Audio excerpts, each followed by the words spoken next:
So we're starting with this piece of paper. You've got two of them. We're going to take this and you're going to fold it in half, hamburger style, so it looks like this. Now, when I'm at the board, my body's in the way most of the time. When I'm on the document camera, my hands are in the way most of the time, but I will do my best here. And then once it's folded in half, then you open it back up and take each side and fold it into the middle. I think this is called a shutter fold, but I'm not real sure. Just do what I'm doing and it'll be fine.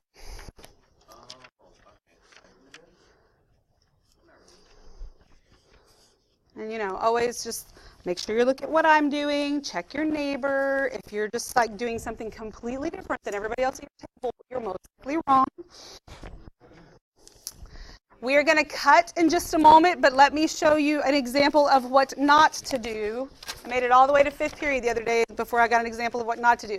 This is what not to do, which is basically don't listen to my directions. But do you see how when you open it up, it's just like cut all over the place here?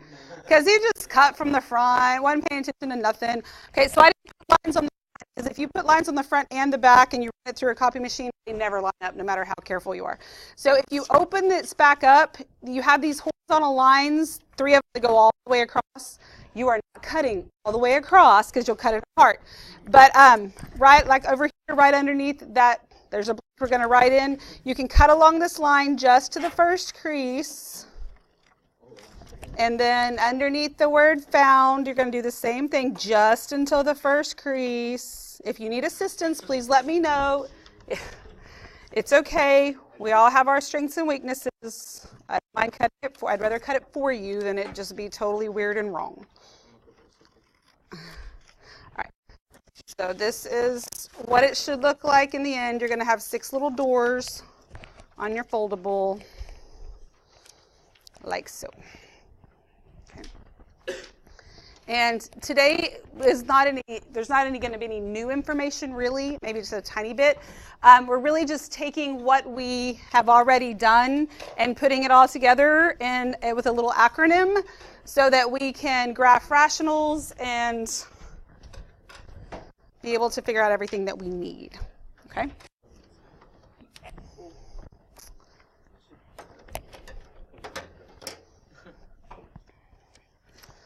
All right, so we'll almost cut. We're going to start up here where it says PPD. So there's PPD, and then these other little doors each have a letter on them. That's what we're going to write up here as our title. And then it is underlined like this because the P goes by itself and then PD goes together. And then underneath this, in this little box, on all caps, capital R, A, T squared, EY. Okay, so I pronounce this ready. I guess technically if you have 2 T's, it might be ready. RAT2EY, well, the other way that people pronounce it is RAT2EY, which I always thought, just to me, it was mispronouncing RAT2EY. So I never could, it was really hard for me to figure out why they even said it that way until somebody pointed out something really obvious to me that wasn't even doing this. Well, it says RAT2EY. Like, oh, now I get it. I still don't like it, but I get it. So I'm going to call it RAT. Whatever, it doesn't even matter because it's an acronym, so there's not a correct pronunciation. It's whatever you want it to be. RAT, just know that there's a 2 on the T's. That's all that matters. Okay, so on the inside, we're going to flip that little door open. And if we can do all these little things that this acronym helps us with, then we can graph our rational function.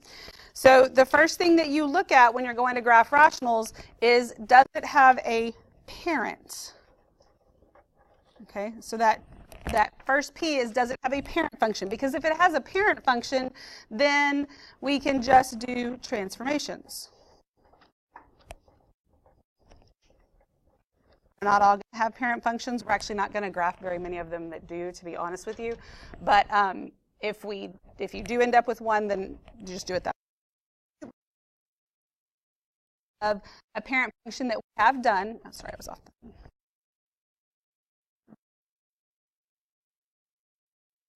About parent functions at the beginning of the year. Can y'all tell me this would be f of x equals what? 1 over x, good. And this we could call the reciprocal function, sometimes called the inverse function, but inverse is not a good name for it because it's not really the inverse. So reciprocal function. Then there's also this one, which we didn't talk about with parent functions, but it is something you should be familiar with from last year when you did rationals. The difference, or one of the differences between these two, is that the entire function is positive. Like all of the y values are positive, so this little piece here gets flipped up. It's not the only thing that happens, but this isn't an absolute value type of situation. What else can I do to x to ensure what I get is positive besides absolute value?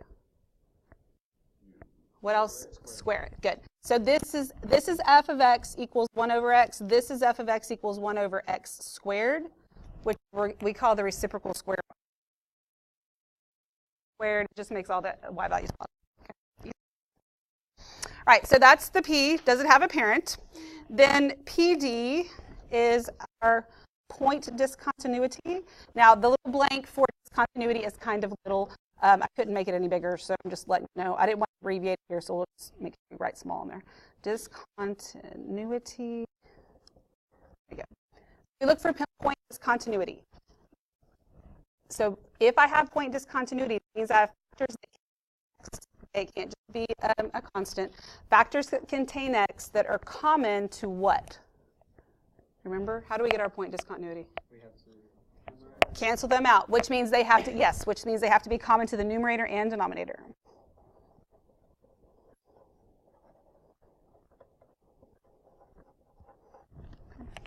So that's your PPD. Those are the first things we look at.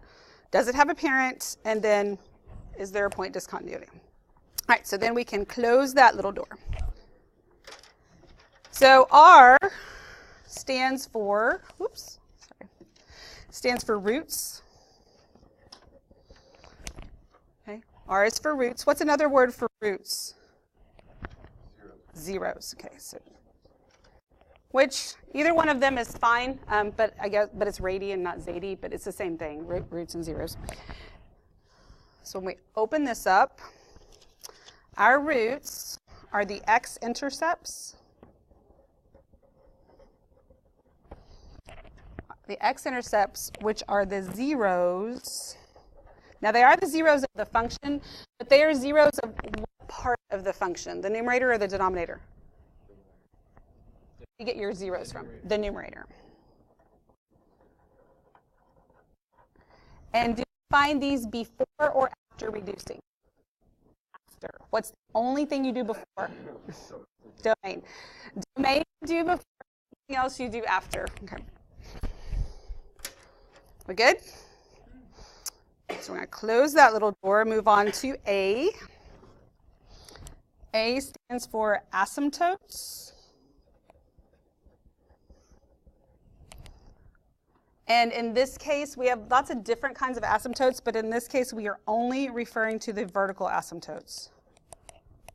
Okay, we'll get to the other ones in a minute, but this is just the vertical asymptotes.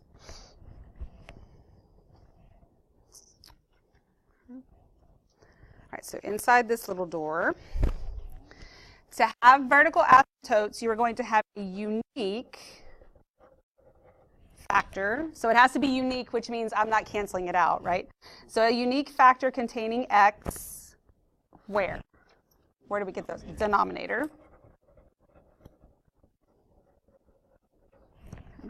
So a unique factor containing x in the denominator will give me a vertical asymptote.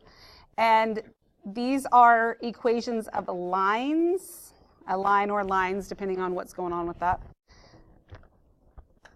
This is also determined by zeros, but the zeros of what?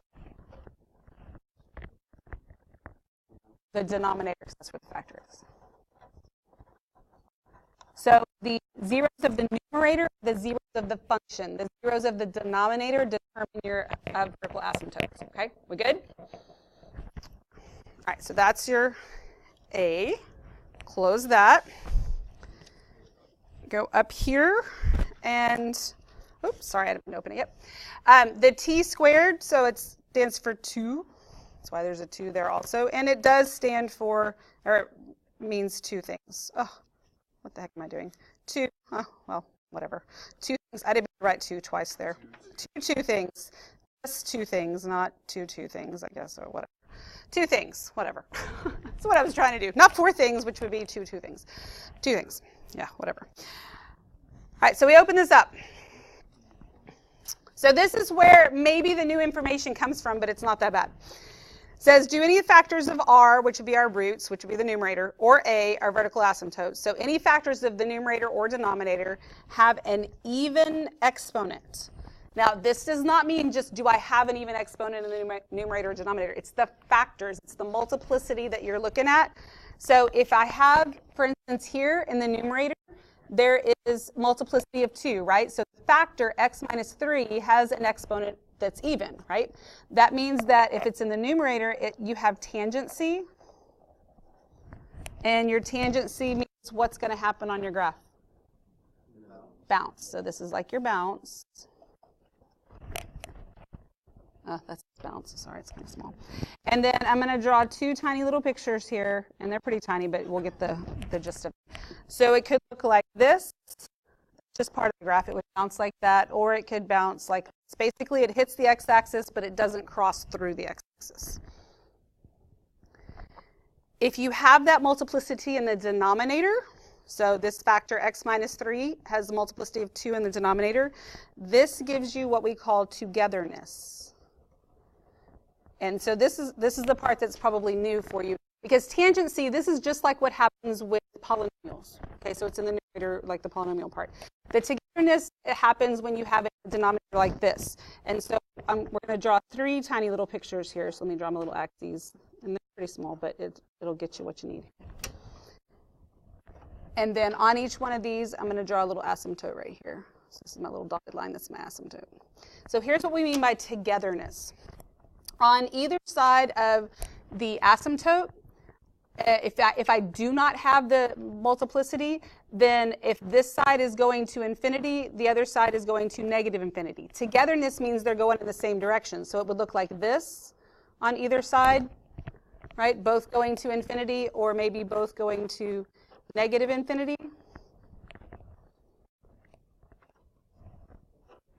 If they're opposite like this, that means that I don't have any togetherness. So basically, if I don't have togetherness on every other graph, it's going to look like this. Togetherness means they're going in the same direction. They're positive on both sides of the asymptote or negative, whatever. Okay? That's what your togetherness means. And these things are important for us to get our shape of our graph after we find all the little pieces so we know how to draw it. Okay? So are we good on tangency and togetherness? Yes. Okay. Good. So let's shut this little door here.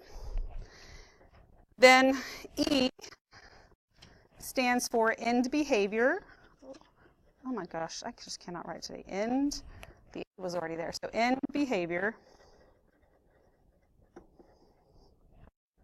So remember how we were writing as, I really can't write, as x, not one word, as x, approaches infinity, f of x approaches something, right? And it had been approaching maybe positive or negative infinity for a lot of what we did, or maybe it was a number. But within behavior, what we're looking at is the asymptotes. So that's what these asymptotes are telling us. So if we open this up, this is where the other asymptotes come into play, because these are the ones that deal with in behavior, and why you can't have both at the same time. If you have a horizontal asymptote, you're not going to have a slant asymptote, and vice versa. You can have one of these two and then as many vertical asymptotes as you want. So horizontal asymptote, we're going to abbreviate HA. So tell me what happens if my rational function is top heavy. What kind of horizontal asymptote do I have? None, right? If it's bottom heavy, 0. Y equals 0. And then if it's tied in degree, then Y equals the ratio of the coefficients, but of which coefficients? The leading coefficients, the leading coefficients, which may or may not be the first ones. I mean, if they're written in order, then they are the first ones. So it's either none, Y equals 0, or the ratio of the leading coefficients. Okay? If I don't have a horizontal asymptote, then I could have a slant asymptote. So this is when the degree of the numerator is 1 more than the degree of the denominator. And what's another word for slant? Oblique. Oblique. So in order to find them, I divide and do what with the remainder?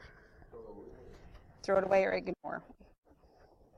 Just ignore it. It does mean something, but it's not anything we're going to use. Okay. All right, we good with that? All righty, so then your Y stands for your Y-intercepts. Okay. And you find the Y-intercepts the same way you've been finding Y-intercepts for everything that you've done, which is that you substitute 0 in for X and solve for Y. And when you do this, they are written as what? Okay, an ordered pair. Written as an ordered pair. Okay. All right, everybody good? Any questions at all? All right, so we're going to close that door, and then on the back, I don't remember what the page was. This is going on page 61, so just write on the back here, page 61. And then when you glue this in, you're just going to put glue on the whole back. Like, don't fold it up into something weird. Glue it in so when you open your eyes and it looks like this, all right? All right, so then let's look at, or you can tape it in, that's fine too. Let's look at the other one that you have, which is going on page 62. Oh, goodness. I forgot to clear this stuff out. Going on page 62. We're going to graph some basic ones, okay? We're not going to graph anything crazy today. We're going to get into some of the more interesting ones in the next few days. But today, pretty basic, should be pretty much like what you saw in Algebra 2, okay, just as a review. So when you start these, if they're not factored, the first thing you have to do is factor. So can I factor the numerator? No. Just x plus 2. The numerator. All right, can I factor the denominator? Yes, okay. So I've got x minus 3 and x plus 2, right? Is that right? All right, and then can I reduce anything out of it? Yes. So when I do that, what does that tell me that I have? Point discontinuity, which means my x value for that whole is going to be what? -2. So I'm going to write that one down, and then I'm going to come back to that. So f of x is now equal to 1 over x minus 3 with a whole that has an x value of -2. And then what would the y value be?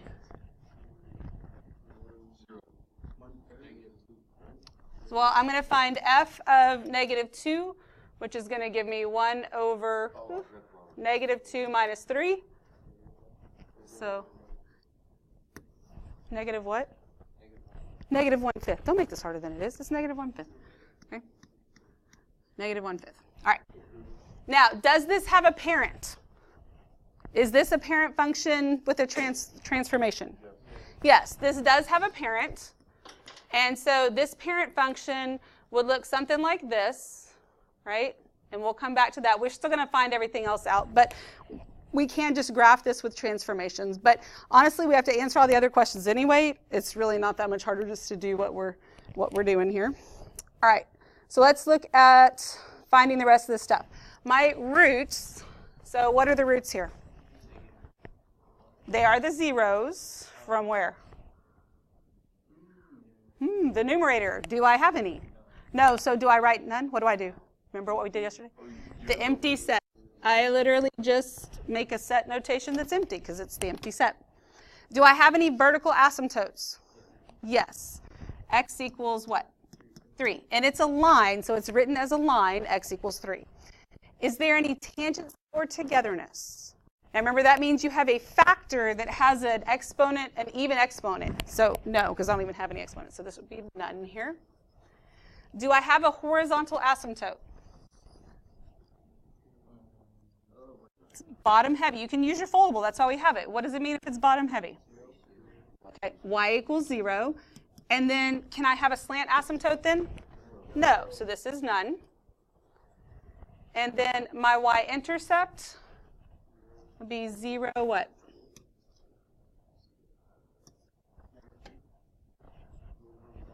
One over -3. If I just substitute 0 in for x, I basically can just ignore that. So that's -1/3. So it's 0, -1/3.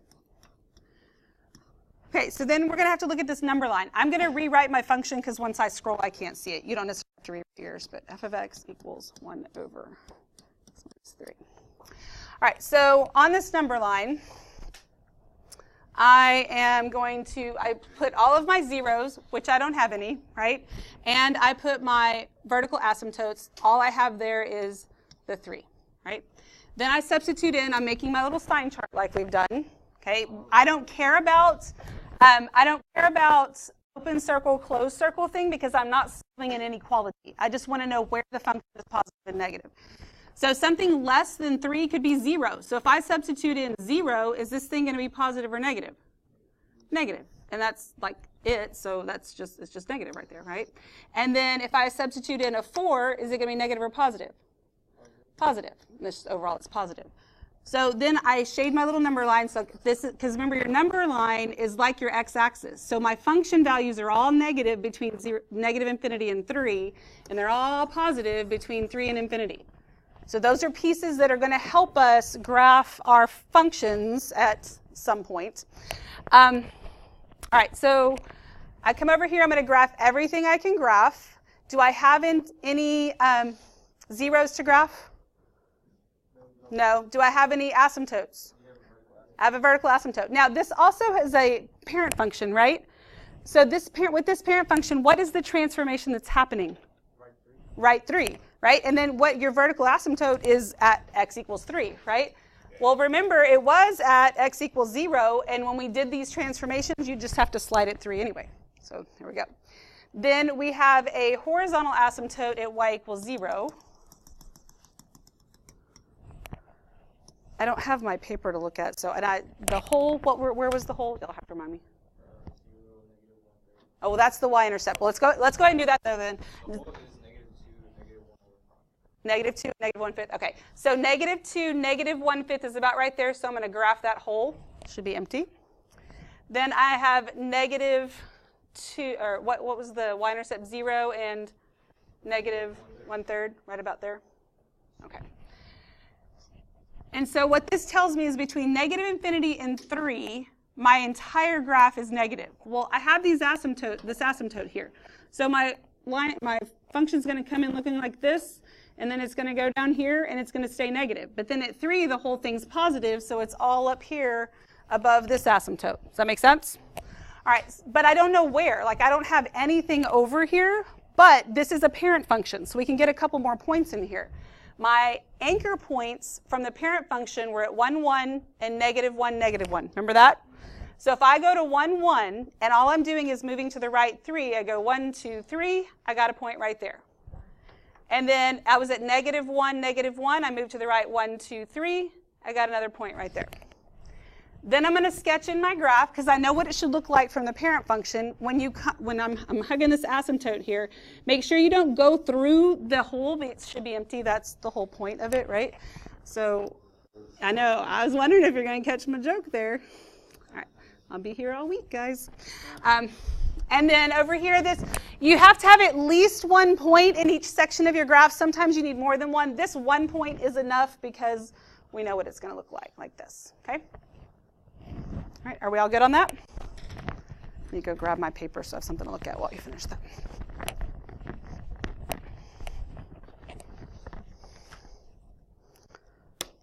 All right. So then let's look at number 2.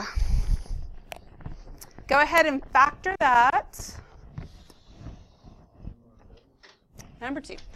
So to factor this, the numerator is going to be x, what? Plus 1, and then x minus 2, that works, over x minus 2, right? All right, so is anything going to cancel out?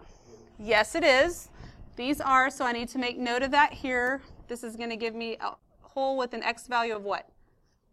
2, okay? And then I'm going to come back to that. This gives me f of x equals x plus 1. Does this have a parent function? Yes. What is it? Linear. So this parent is just going to look something like this. So that means I'm about to graph a line right here, right? My point discontinuity has an x value of 2. What would the y value be? 3, right? Because I'm just substituting it in over there. What are your roots? Do you have any here? Yes. -1. Do you have any vertical asymptotes? No, because you don't have a denominator, or the denominator doesn't have an x in it anyway. So no tangency or togetherness either, because I don't even have any exponents. Do you have a horizontal asymptote? No. Technically, this is top-heavy, because this is degree 1 over degree 0. But the definition we're using for slant asymptote says that you have to have an x in the denominator, so it doesn't have either one of these. This is none and none. Y-intercept would be at 0, what? 1, yeah, 0, 1. So then let's go look at our number line here. So that I had, what was it, f of x equals x plus 1. I forgot to, yeah. So the only thing I put down here, I don't have any vertical asymptotes here. All I have is the 0, which is at -1. If I substitute in -2, this is negative, right? If I substitute in 0, it's positive. So my graph is negative here, positive here. Then I'm going to go graph everything I can. I have a hole at 2, 3. So I got to make sure I put that in there. I have a root at -1. And I have a y-intercept at 0, 1. So this here tells me from -infinity to -1, my function values are negative. So from -infinity all the way to -1, my graph's negative, which means it has to be down here. From -1 to infinity, it's positive, and that should make sense based on what we have so far, right? Since this is a line, we know it is because it has a parent function. Do I have to plot any more points to get my line? No. So use a straight edge. Your ID badge makes a great straight edge. You can just plop it up there and get your line, and then get mine drawn in there, cheat a little bit, and this is what we have. Okay? Everybody good? I have a little cheat tool, because my ID badge isn't big enough to come on the board. You have a cheat tool too, it's called straight edge. All right, are we good? Yes? All right, let's do the last one. So I'm going to factor.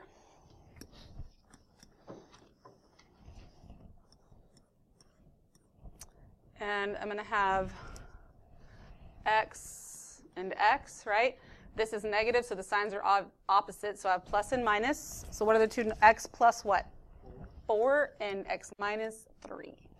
And in the denominator, x, and again, they're positive and negative. So it'd be x plus what? 2 and minus 3. All right, so can I cancel anything out? Yes. Now, just so you know, not every single thing is going to have point discontinuity. That's just the nature of the 3 examples I picked. The point discontinuity has an x value of 3. Then my function reduces to f of x equals x plus 4 over x plus 2. Does this have a parent function? No. The answer to that is no, because I have a variable in the numerator. Okay, so that's a no. That's okay. No, that's with absolute values and f of x, and no. All right, so 3 is my x value for the point discontinuity. So if I want to find f of 3, that's going to be 3 plus 4 over 3 plus 2. So it is 7 over 5. Do I have any roots here? Yes, those come from the numerator, so -4. Do I have any vertical asymptotes? Yes, x equals -2. Good. Tangency or togetherness? No, because again, I don't have any multiplicity at all, so there's none. We'll do some tomorrow that do, so we'll talk about what to do with that. Do I have a horizontal asymptote? Y equals 1. Good. They are tied in degree, which means it's the ratio of the leading coefficients. So y equals 1. Since I have that, I know I don't have a slant asymptote, so that's none. My y-intercept, 2. Okay, remember, just take away the stuff that has the x's, take away the x's, and you get 4 over 2, which is just 2. Okay, everybody good? Let's look at our number line. So I'm going to rewrite what I had which is f of x equals x plus 4 over x plus 2. So I have my negative 4 in here and my negative 2. So if I substitute in a negative 5, it's going to give me negative over negative, which is positive. It's going to give me, if I substitute in a negative 3, it gives me positive over negative, which is negative. And 0 would give me positive over positive. They do not always alternate. Okay, that's a very common misconception. If it did, I wouldn't have to go test these every single time. All right, so then to shade this, my function's positive here, negative here, positive here. When we did these before, we only cared about one or the other because we were solving inequalities. Here, I care about both. It's going to help me. So now I'm going to go plot everything I can plot here. And I've got a whole at 3 and then 7/5. So don't let the fractions freak you out. 7/5 is like 1 and 2/5, right? So it's about 1.5. So I'll go over to 3, and then 1 and 2/5 is right about there. And then I have a 0 at negative 4. I have a vertical asymptote at negative 2.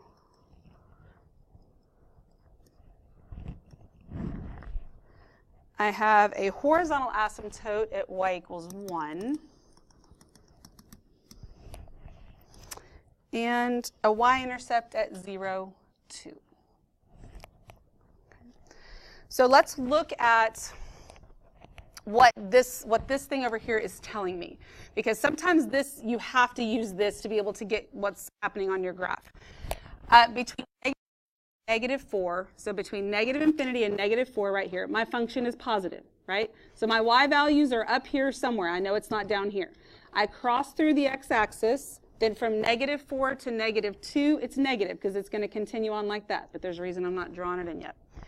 Then from negative 2 to infinity, it's positive. So since this comes down here and there's no togetherness, I know I have to start up here and it's going to look something like this. But it is possible that we cross the horizontal asymptote. All right? That is definitely a possibility. That's nothing that you did in Algebra 2, but that is something we are going to look at here. And you will never cross a vertical asymptote. Horizontal and slant asymptotes, you can cross them. You can cross them an infinite amount of times. It's not about not crossing it, it's about in behavior. So if this comes down here and it goes below the asymptote, it's still going to have to come back up, and when x is approaching infinity, the function value is still approaching 1. It just might be approaching it from the bottom instead of the top, right? So I need to figure out whether or not it's going to intersect. So basically, this is like a system of equations. I have the function that's going to look like a rational, and I have this line, which is also a function, right? And I want to see if they intersect. So I have this y equals 2, or y equals 1, and or f of x equals 1, and then f of x equals this. So if I take these two, if I substitute that 2 in for the f of x, and I want to see where they intersect, when does this function equal 2? Like, when is my function value, I'm sorry, not 2, 1. So if I take this is my x plus 4 over x plus 2. I'm going to set it equal to 1 because I want to see, is this going to equal 1? If it does, that means that it's going to cross. Okay? So in order to solve this, is this going to be really crazy hard to solve? No, I'm just going to multiply both sides by the denominator to get rid of the fraction. So x plus 4 equals, and then x plus 2 times 1 is just x plus 2, right? So if I subtract x from both sides, minus x and minus x, then those are going to cancel out, and I end up with 4 equals 2. So what does that tell me? It doesn't intersect, because I'm getting undefined, right? They're never going to be the same value, so that means it's not going to intersect. Therefore, I know exactly how to draw my function now, because I know this part's positive because of this, but it has to be underneath this asymptote. It's going to hit that point, and then it's going to continue on and get closer and closer to that asymptote over there. This part, I know it's positive, but it's not going to cross below my asymptote. It's going to come down here, something like that. Remember not to draw it through the hole, and looks something like this. So it looks a lot like the parent function that we're used to for rationals. They will not all look like that, not even close. Okay? But if you can find the PPD radi stuff and then you can do your number line. You're going to be able to graph some really funky things, and it'll be all fine and great. Okay? Any questions at all?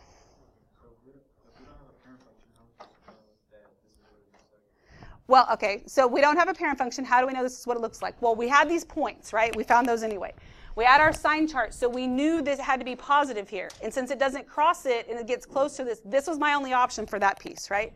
Then from here to here, I know it's negative, and it's got to approach this asymptote. That's my only option. Does that make sense?